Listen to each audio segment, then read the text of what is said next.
मेरी कहानी का शीर्षक है बिट्टू और महाकुंभ। बिट्टू अपनी मम्मी पापा के साथ में बनारस में और इसके बाबा दादी प्रयागराज में।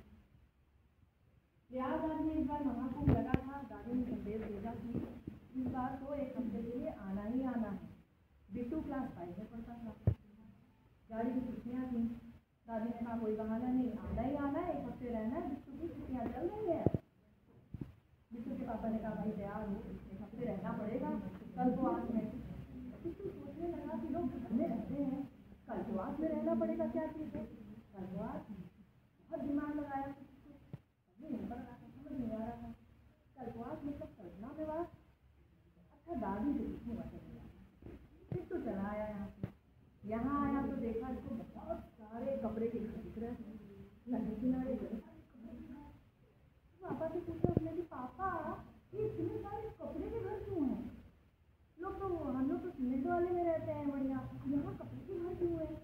तो बिट्टू के पापा ने समझाया कि बिट्टू ये कपड़े के घर को टेंट बोलते हैं बेटा, और ये अस्थायी होते हैं, ये परमानेंट हाउस नहीं होते हैं, टेम्पोररी होते हैं, और ये केवल कुंभ के लिए माँ के लिए लगाए जाते हैं। इसके बाद लोग अपने फिर दादी से मिला, उसके दिमाग में और भी सारी चीजें चल रही थी। क्यों यहाँ रहते हैं? उसने दादी से पूछा कि दादी क्यों यहाँ लोग रहते हैं? दादी ने कहा अरे बेटा ये पुराने समय में हमारे जो है देवता और असुरों में लड़ाई हुई, और दादी के पास एक चित्र रखा हुआ था, उन्होंने दिखाया उसको कि देखो लड़ाई हुई थी, बहुत भीषण लड़ाई हुई थी, 12 दिन तक लड़ाई चली थी, और ऊपर का 12 दिन मनुष्यों का 12 साल होता है, इसलिए 12 साल से महाकुंभ होता है। और अंत में जब लड़ाई हो गई तो फिर ये हुआ कि समुद्र मंथन किया जाएगा, तो बनाया गया मंथन पर्वत को मथानी, और नागवासुकी बने मथानी की रस्सी, और होने लगा। तो मंथन में बेटा देखो क्या क्या निकला था, हाथी निकला था, परिजात क्या चीजें निकली थी, और तुम्हें निकला अमृत का कलश, कुंभ, इसीलिए इसको महाकुंभ कहते हैं। अब उस महाकुंभ के लिए असुर को छीना-झपटी हो गई, छीना-झपटी इस चक्कर में उस महाकुंभ कुंभ से अमृत के कुछ बूंदे टपक गई, गिर गए। तो जानते हो बिट्टू 4 जगह गिरी, एक नासिक, एक उज्जैन, एक हरिद्वार और एक अपना प्रयागराज। इसलिए यहाँ पर 12 साल में ये महाकुंभ होता है। तो बिट्टू के पापा ने सोचा कि बच्चा अगर धार्मिक दृष्टिकोण जान रहा है तो उसको थोड़ा वैज्ञानिक दृष्टिकोण भी जानना चाहिए।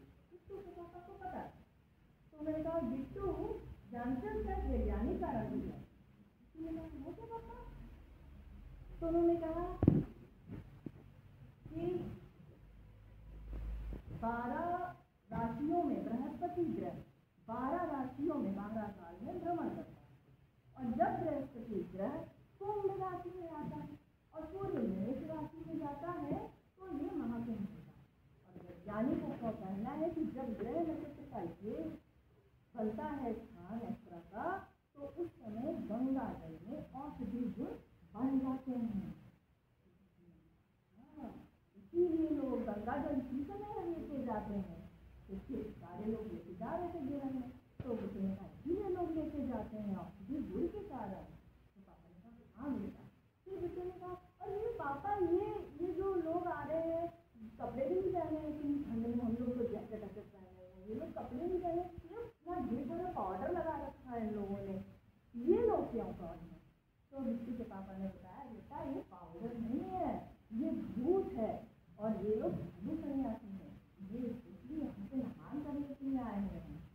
और ये साधु सन्यासी तपस्वी लोग समाज में धार्मिक जागरूकता फैलाते हैं, साधना, तपस्या और जो साधुओं का जीवन होता है उसके महत्व को ये लोग बताते हैं। और तुम जानते हो ये केवल साधु तपस्वी नहीं, विदेशों में भी धूम है महाकुंभ की, वहाँ से भी लोग आते हैं।